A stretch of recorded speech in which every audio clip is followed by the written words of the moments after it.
Il y a des guerres dont personne ne parle. Pas parce qu'elles sont secrètes, mais parce qu'elles ont lieu dans des endroits qu'on préfère ignorer.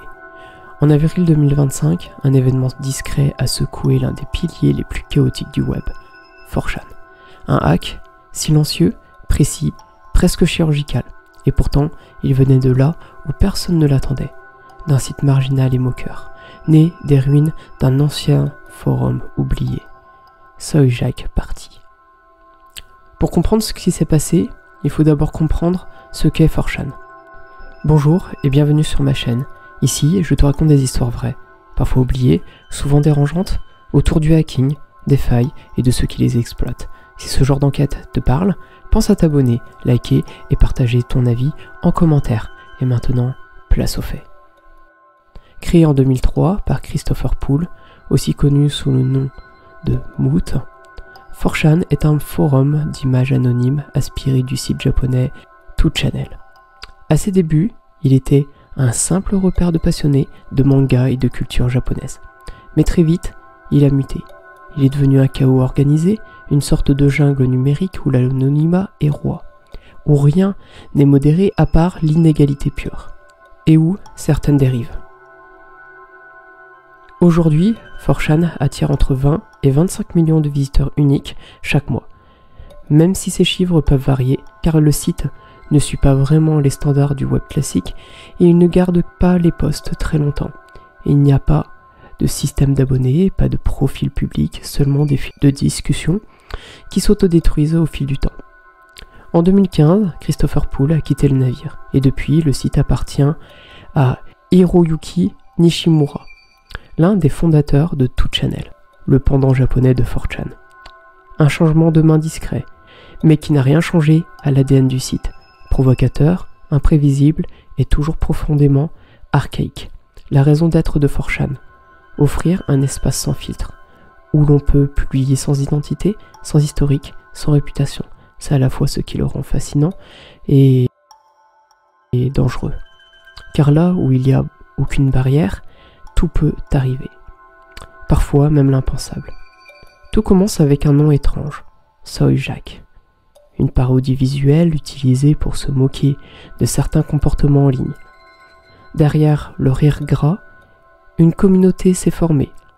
Un groupe d'irréductibles, nostalgiques, expulsés de 4chan quand la modération a décidé de fermer le board QA. Autrefois utilisé pour discuter sur le site lui-même. Ce que la modération n'avait pas compris, c'est qu'en supprimant cette soupape, elle venait de créer un ennemi. Et cet ennemi attendait son heure. En avril 2025, le coup est porté. Un utilisateur de Soyjak Party pénètre dans les entrailles de 4chan. Ce n'est pas du social engineering. Ce n'est même pas une injection SQL. Non, c'est bien plus retors. L'attaque commence par une fonctionnalité anodine, la possibilité d'uploader des fichiers PDF sur certains boards. GD, PO, QST, SCI, TG. Le site, dans sa négligence, ne vérifie pas que les fichiers uploadés soient vraiment des PDF. Résultat, il est possible de soumettre un fichier PostScript déguisé, et c'est là que tout bascule. Les fichiers sont ensuite automatiquement traités par GhostScript pour générer des miniatures. Problème, la version utilisée date de 2012, une antiquité numérique bourrée de failles. Exploitable en quelques lignes de code. Une fois le pied dans la porte, le hacker parvient à exploiter un binaire SUID mal configuré. Il prend alors le contrôle, monte en privilège et plonge dans les entrailles du système. Il accède à tout, mais il choisit soigneusement ce qu'il emportera. Les emails des modérateurs, des administrateurs, des janitors, ces modérateurs bénévoles. Tout ça est extrait. Des discussions internes sont révélées. Un forum privé réservé au staff est exposé. On découvre que chaque bannissement sur 4chan est en réalité pour deux raisons.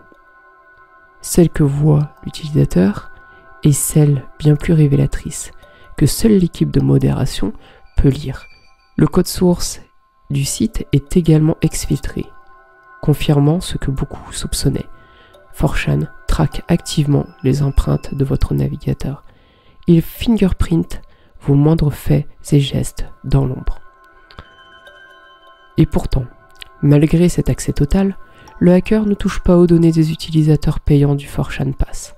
Il ne vole pas les identités, ni les cartes bancaires, il ne détruit rien. Il observe, il révèle, et il s'en va.